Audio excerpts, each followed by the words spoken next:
Imagine you're a detective solving a case. You gather clues, interview witnesses, and piece together the puzzle. But how do you know if the information you've gathered is reliable? How do you determine what's true? This is where epistemology comes in. It's the study of knowledge itself, how we know what we know.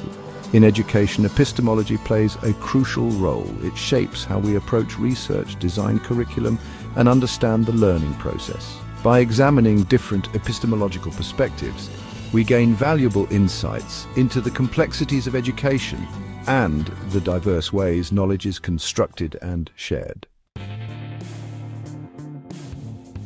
Epistemology, at its core, seeks to answer the fundamental question, what is knowledge? While the answer may seem straightforward, it's a question that has intrigued philosophers for centuries. One common definition is justified true belief. This means that to truly know something, it must be true. You can't know something that isn't real. But it's not enough for something to be true. You must also believe it. A fact you've never encountered can't be considered knowledge to you. Finally, your belief must be justified. You can't simply believe something without good reason or evidence. This justification can come from various sources, which we'll explore in the next section. Understanding these building blocks of knowledge, truth, belief, and justification is essential for critically evaluating information and constructing a sound understanding of the world around us. Our beliefs, the foundation of our knowledge, are formed through diverse avenues. These avenues are as varied as the people who hold them, and they shape our understanding of the world in profound ways. These sources of knowledge shape how we perceive the world and influence the way we learn. They guide our actions, inform our decisions, and help us navigate the complexities of life. One primary source is perception, our senses. Through sight, sound, touch, taste, and smell, we gather information about our environment. We see a red apple, hear a bird sing, or smell freshly baked bread.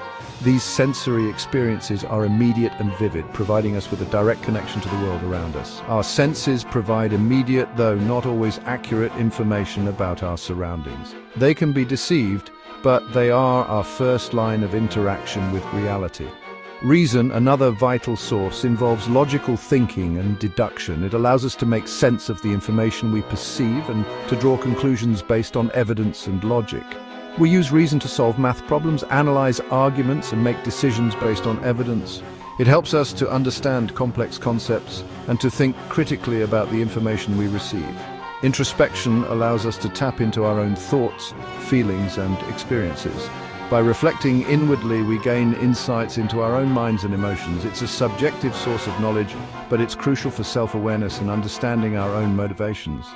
Introspection helps us to understand why we think and feel the way we do. Finally, we acquire knowledge through testimony, learning from others. This includes information from teachers, books, experts, and even casual conversations with friends and family. This includes information from teachers, books, experts, and even casual conversations. Testimony allows us to learn from the experiences and knowledge of others, expanding our understanding beyond our own direct experiences. We rely heavily on testimony to expand our understanding of the world beyond our immediate experiences. It connects us to a broader range of knowledge and perspectives. By recognizing these different sources of knowledge, we can better evaluate the information we encounter and cultivate a more balanced and well-informed perspective. Understanding where our beliefs come from helps us to be more critical thinkers and more empathetic individuals. Section 4: Positivism and Postpositivism, seeking objective truths in education. Positivism, a dominant paradigm in the natural sciences, has also significantly influenced educational research. This approach is grounded in the belief that reality is objective and can be observed, measured, and understood through systematic observation and experimentation. Positivists assert that through rigorous scientific methods we can uncover universal laws that govern phenomena.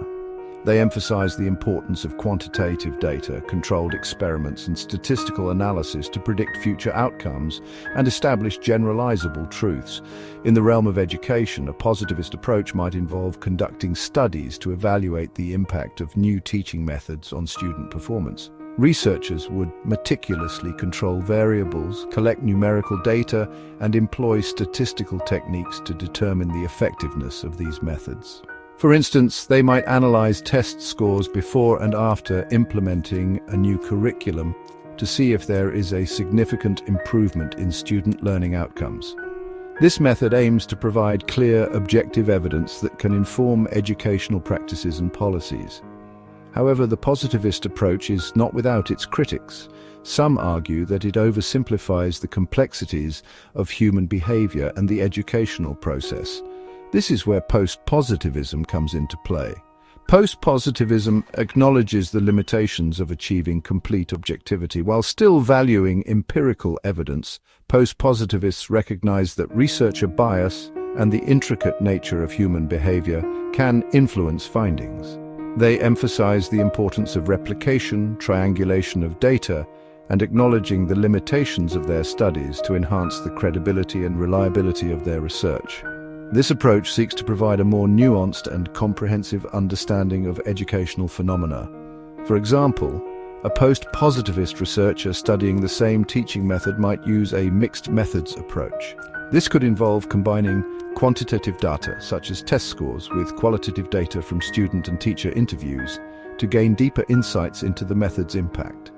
By integrating multiple perspectives and data sources, post-positivists aim to construct a more holistic picture of educational practices. This approach not only highlights the strengths of the teaching method, but also uncovers potential areas for improvement, ultimately contributing to more effective and inclusive educational strategies. Section 5. Constructivism and Interpretivism, Embracing the Subjectivity of Learning. In this section, we delve into the fascinating world of constructivism and interpretivism, two educational philosophies that emphasize the subjective nature of learning and understanding. In contrast to positivism's quest for objective truth, constructivism views knowledge as actively constructed by learners through their experiences and interactions with the world. This means that learning is not a passive process, but an active one, where students engage with their environment and the people around them to form their own understanding of concepts.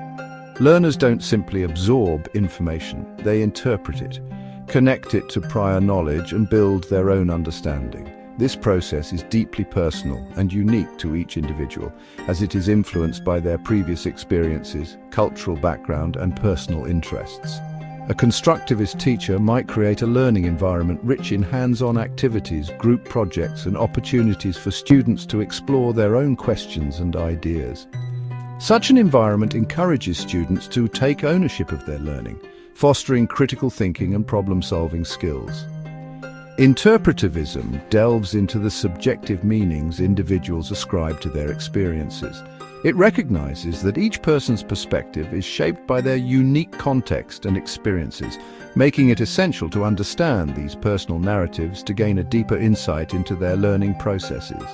It emphasizes understanding the world through the eyes of those being studied. This approach values the richness of human experience and seeks to capture the complexity of individual perspectives rather than reducing them to mere data points. Researchers using an interpretivist lens often utilize qualitative methods such as interviews, observations, and document analysis to capture the richness and complexity of human perspectives. These methods allow researchers to gather in-depth insights into the thoughts, feelings, and experiences of individuals, providing a more holistic understanding of their learning journeys. For example, an interpretivist researcher might interview students about their experiences in a new school program, focusing on their feelings, challenges, and how they made sense of their learning journey. By doing so, the researcher can uncover the nuanced and multifaceted nature of learning, highlighting the importance of considering individual perspectives in educational research and practice. Section 6. Post-structuralism, Deconstructing Power Dynamics in Knowledge Creation.